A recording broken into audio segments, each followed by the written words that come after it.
Welcome to Story Medicine. I am Joe Summerfield.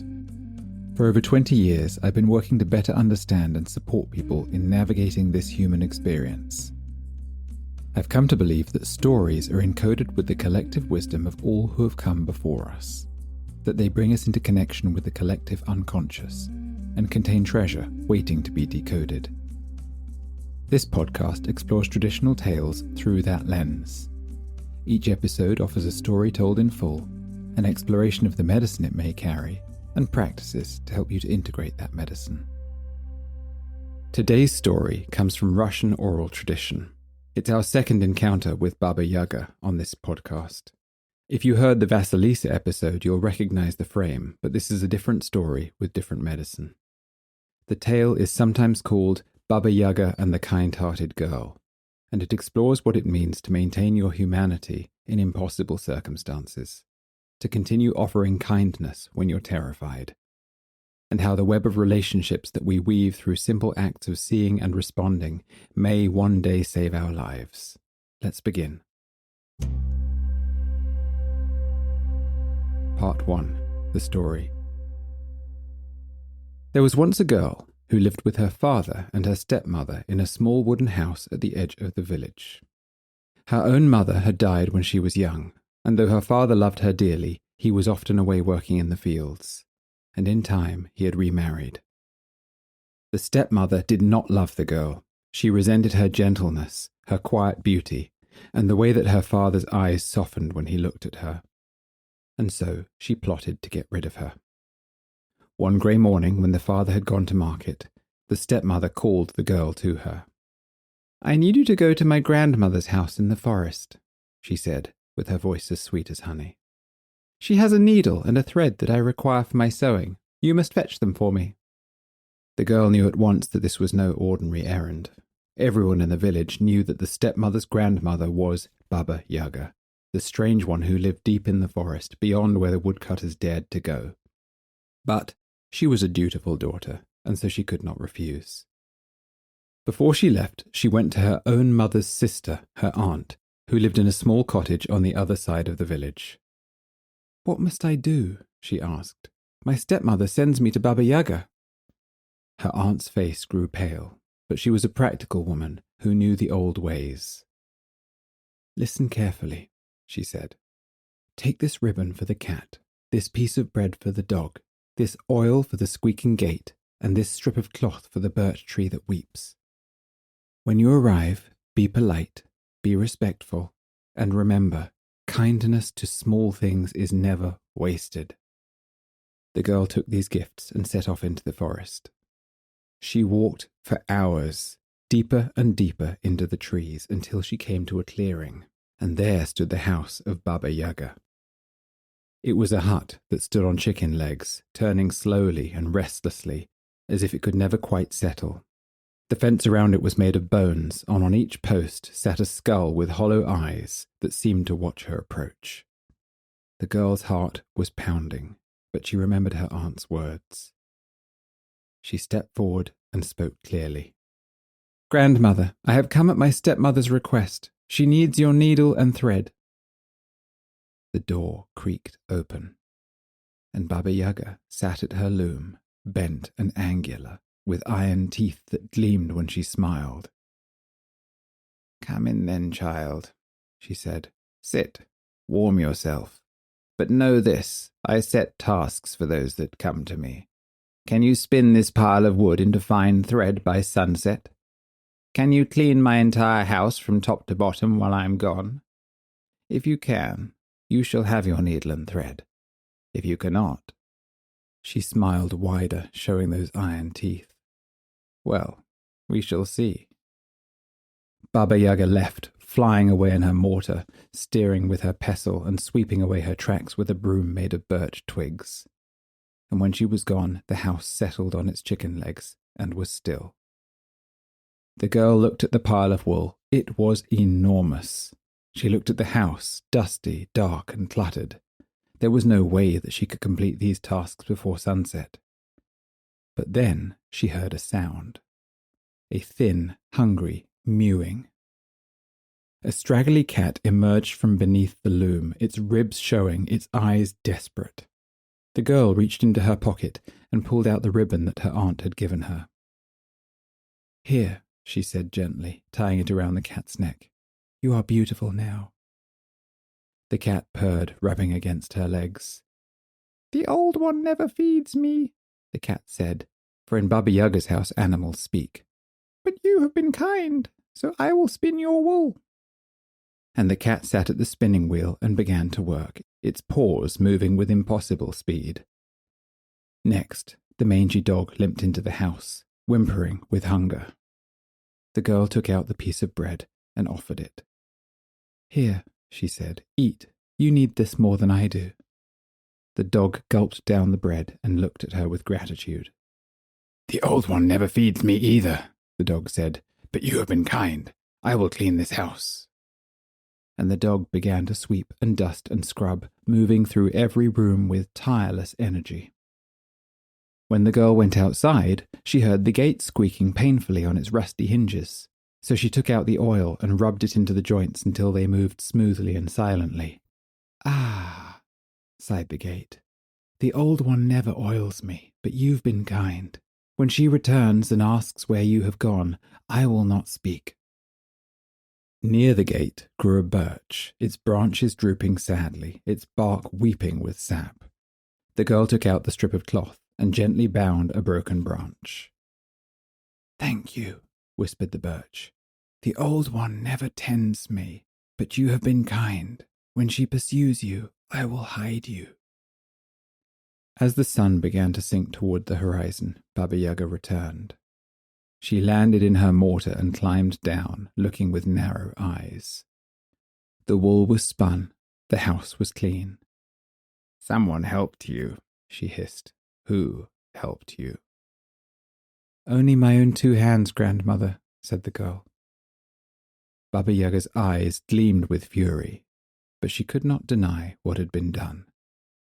She went to her cupboard and took out a needle and thread, but as she turned back, the girl saw her reaching for something else. A knife. The cat yowled a warning, and the girl ran. Out the door she flew, and behind her came Baba Yaga, shrieking, her iron teeth gnashing. The girl ran for the gate, and the gate swung open silently and swiftly, letting her go through before Baba Yaga could reach it. "Gate!" screamed Baba Yaga. "Why did you let her pass?" "You never oiled my hinges," said the gate. "She showed me kindness."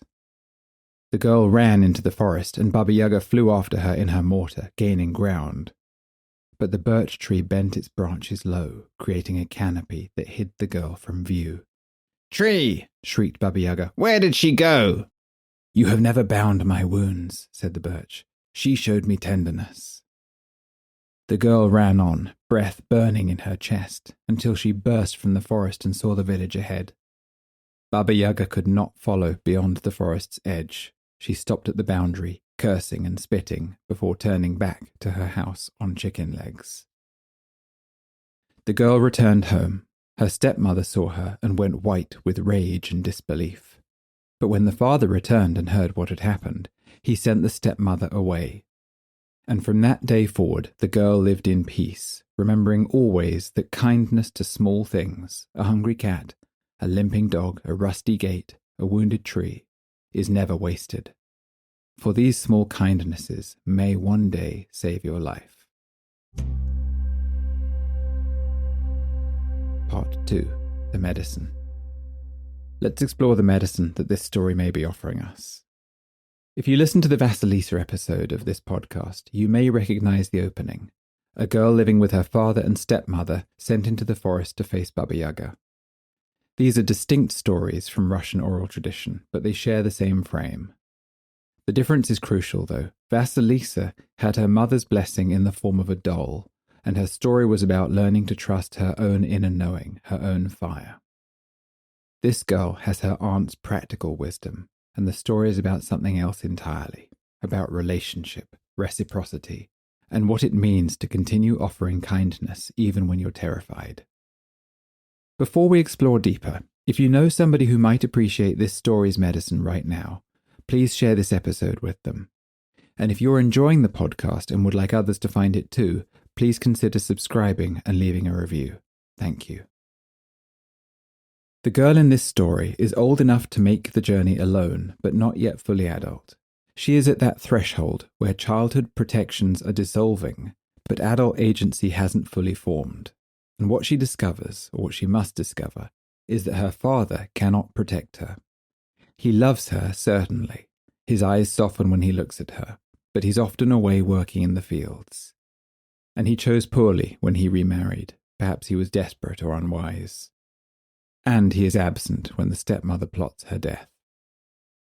This points to a realization that we must all come to eventually. Our parents are not perfect and omnipotent. We take them to be so as infants, and indeed we need them to be so. But there comes a time when we observe that they are merely human beings, flawed and limited, doing their best, or sometimes not even that. And at this point we become more powerful and more responsible in our own lives. And if we step into that purposefully, then we can be more forgiving towards our parents also. The stepmother, then, becomes the force that makes this journey necessary. She created the situation where the girl must leave, must face the forest, and must encounter Baba Yaga. So she's a catalyst. Painful, dangerous, but perhaps necessary for the girl's own growth, and for the father's. And this is where something shifts. The girl could refuse this errand. She could run away. She could wait for her father to return and plead for protection, but she doesn't. She chooses to go. She seeks out her aunt, prepares herself, and walks into the forest with her eyes open. This is the difference between victim and hero. Both might walk the same path. Both might face the same dangers. But one walks it thinking, I have no choice, and that is the ordeal of powerlessness. The other walks it thinking, I choose this path, and that is initiation.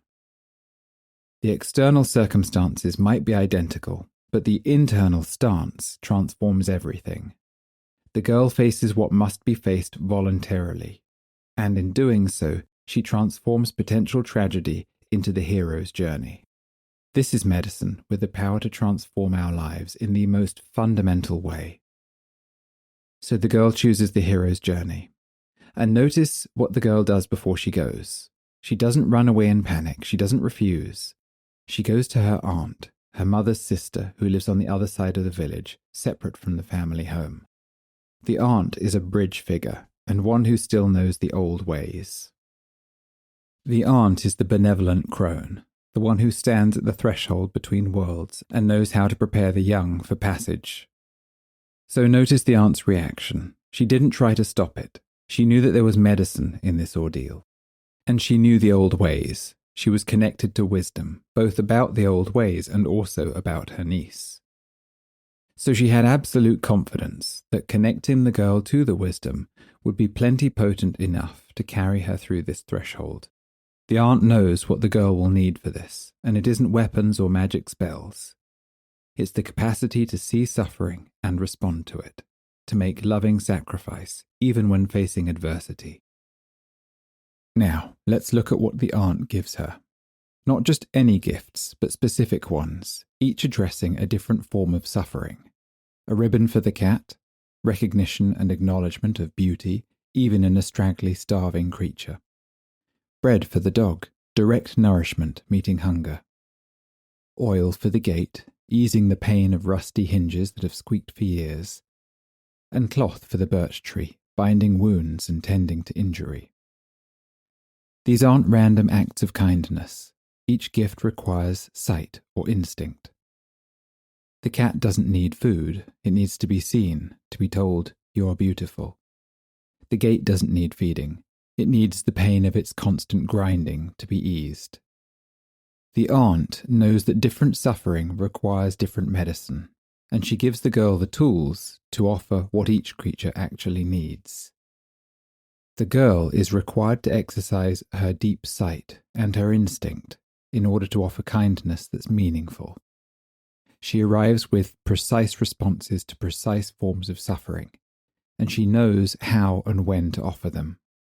In a way, the aunt has supported the girl in unlocking her own wisdom and her own capacity to bring medicine into the world. How to truly care for others, not through grand gestures or generic kindness, but through precise seeing and response. And this is a key threshold of maturation. The aunt and Baba Yaga are two very different faces of the crone archetype. The aunt is the benevolent crone who prepares, who knows the old ways and shares them, and who lives at the threshold between the village and the forest. Baba Yaga is the wild crone who tests, whose house turns restlessly on chicken legs, and who has iron teeth and reaches for knives. She belongs entirely to the forest realm, to the wild, to the forces that cannot be reasoned with or appealed to through human logic. The aunt gives, Baba Yaga tests and shows no mercy. Both are necessary. One prepares you for initiation, and the other is the initiation itself. And so the girl reaches Baba Yaga's house, and Baba Yaga sets impossible tasks. Spin all of this wool by sunset, clean the entire house. There's no way that the human girl can do this alone, and Baba Yaga knows it. The girl knows it. This is a test, but not the kind that you can pass through effort or cleverness. Then Baba Yaga leaves, and the house settles on its chicken legs and becomes still. When Baba Yaga's present, everything is restless and chaotic and turning. And when she's gone, there's stillness. The house itself responds to her energy. And in that stillness, the girl hears a sound, the hungry cat, thin and desperate. She could ignore it, she has impossible tasks to complete, and her life is at stake. But she doesn't. She takes the ribbon out and she ties it gently around the cat's neck and tells it, "You're beautiful now." She's not thinking strategically here, it's not transactional. She's not calculating that this will help her later. But the cat, nourished by this act of love, offers to spin the wool, and the same with the dog, the gate, and the birch tree. Each time, she's giving something. Each time, she's offering kindness when she has every reason to focus only on her own survival. And each time, what she gives ends up, in turn, holding her. There is vital medicine here. The girl survives not through her own strength or cleverness, but through the web of relationship that she creates. She creates these relationships through the simple acts of seeing and responding, acts that aren't strategic, that come from her fundamental nature, her way of being in the world. When we are most desperate, most terrified, it's hard to stay present and attuned, to maintain the practices that sustain us. But those moments are when we need them the most. The girl continues her practice of kindness, even when she's walking towards her possible death, even when she's in Baba Yaga's house, surrounded by bones and skulls, even when she has impossible tasks and limited time. And that consistency, that devotion to a way of being, creates the structure that holds her when she needs it the most. What we tends us back, not always immediately, and not always in the ways that we expect. But when we consistently offer our attention, care, and sacrifice, when we maintain that practice even in difficulty, we are weaving a web that becomes our support structure. In this case, the cat, the dog, the gate, the tree, they all help not because she manipulated them, but because she recognized their suffering and responded to it. And when her moment of desperate need arrives, they respond in turn. Baba Yaga returns and sees that the tasks are complete, and she's furious because she knows that somebody helped, but she can't deny what's been done, so she reaches for her knife. The cat yells a warning, the girl runs, and the web of relationship activates. Baba Yaga pursues to the forest's edge and can go no further. She stops at the boundary between her domain and the human world. There are thresholds that different powers cannot cross. The forest is Baba Yaga's realm, wild, testing, and dangerous. The village is the human domain, ordered, known, and safe. Each has its boundary. The girl must enter Baba Yaga's realm for her initiation, but Baba Yaga cannot follow her home. The forest itself is worth understanding here. In depth psychology, the forest represents the unconscious, this wild, magical, unpredictable part of the psyche that lies beyond the ordered village of conscious life. We see in stories across time, it's where we lose our way, it's where dangers lurk, it's where transformation happens. The village is in the known world, or the ego's territory, safe, mapped, and controlled. The forest is everything else. It's the vast inner wilderness that we must enter for initiation.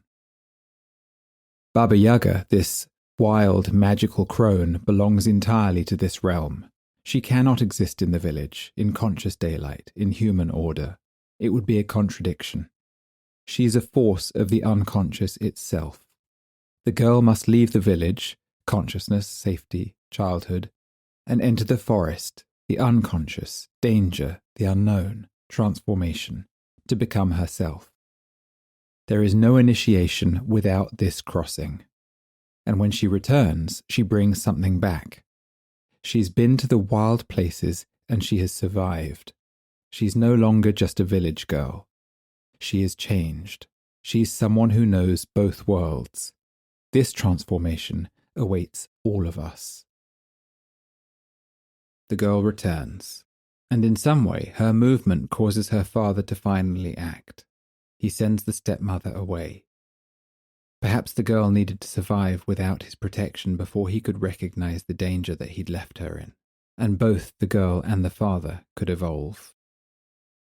Notice what happens here in the ecology of relationships. The girl stops waiting for her father to protect her. She stops hoping that he'll see what's happening. She stops trying to change the stepmother, or perhaps even waiting for her mother's return.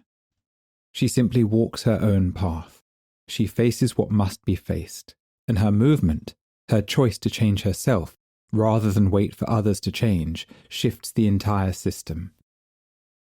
This is important medicine for anybody stuck waiting in relationship to another. Waiting for a partner to finally understand.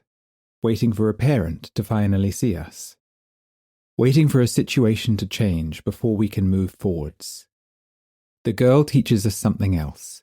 When you stop waiting and start walking, the balance changes and the whole ecology shifts. Things change.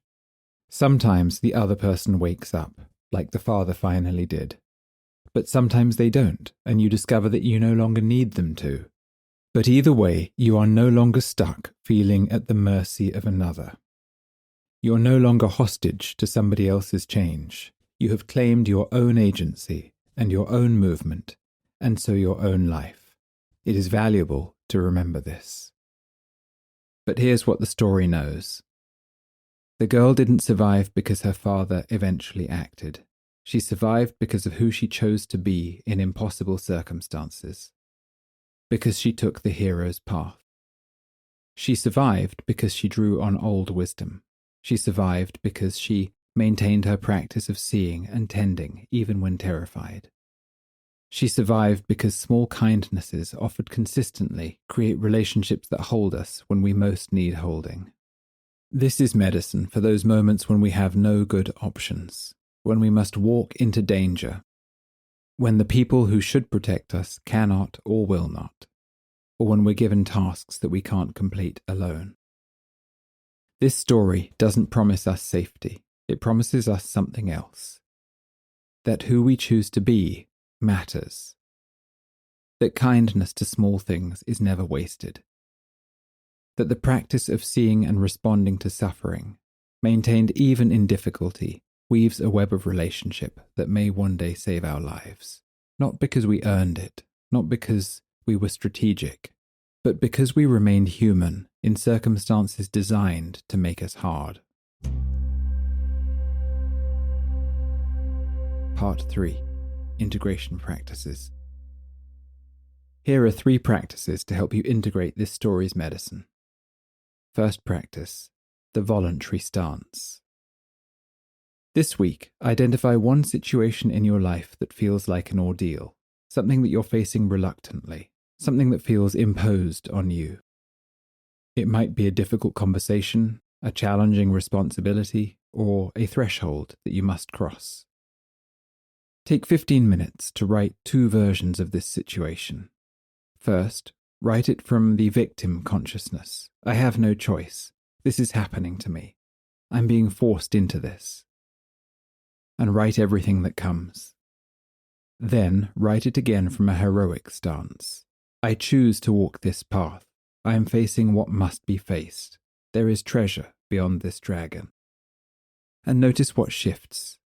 You're not changing the external circumstances, you're changing your internal stance towards them. Any ordeal in life becomes initiation simply through this choice. See what becomes possible when you stop resisting or waiting to be rescued and choose to walk forwards. Second practice, tending your web.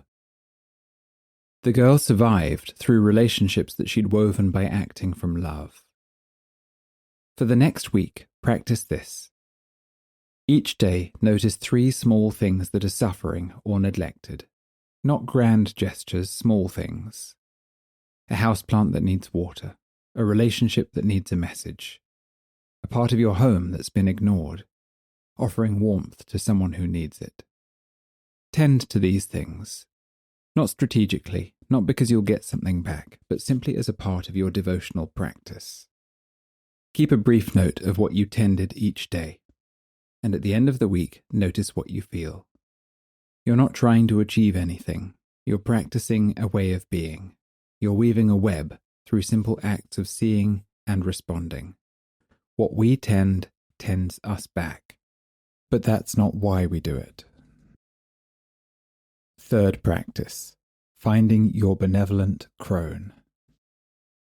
The girl sought out her aunt before entering the forest, the one who knew the old ways and could prepare her for what she must face, the one who could bridge the threshold. Who is your benevolent crone? Not Baba Yaga, not the testing force itself, but the one who can help you prepare for the test. This might be a literal person, a mentor, an elder, a friend who has wisdom that you need. Or it might be a wisdom practice, therapy, meditation, a body of knowledge, a tradition. This week, reach out. If it's a person, make contact, even briefly. If it's a practice or a tradition, engage with it. Read it, sit, practice, study. Don't wait until you're in Baba Yaga's house to seek preparation. Connect yourself. The aunt gave simple gifts, a ribbon, bread, oil, cloth, but they were exactly what was needed. What simple preparation can you receive now that will serve you in the ordeals ahead? The medicine doesn't come from understanding these patterns intellectually. It comes from the practices, from allowing the transformation to happen in your body, in your choices, and in your honest acknowledgement of where you are and what you're facing. The girl walked into the forest with her eyes open. She maintained her practice even when terrified. She remained human in circumstances designed to make her hard. And that's the medicine. That's what saves us. The wisdom in these old stories waits patiently. I hope this one's medicine found you where you need it. Thank you for listening to Story Medicine. I am Joe Summerfield. Until next time.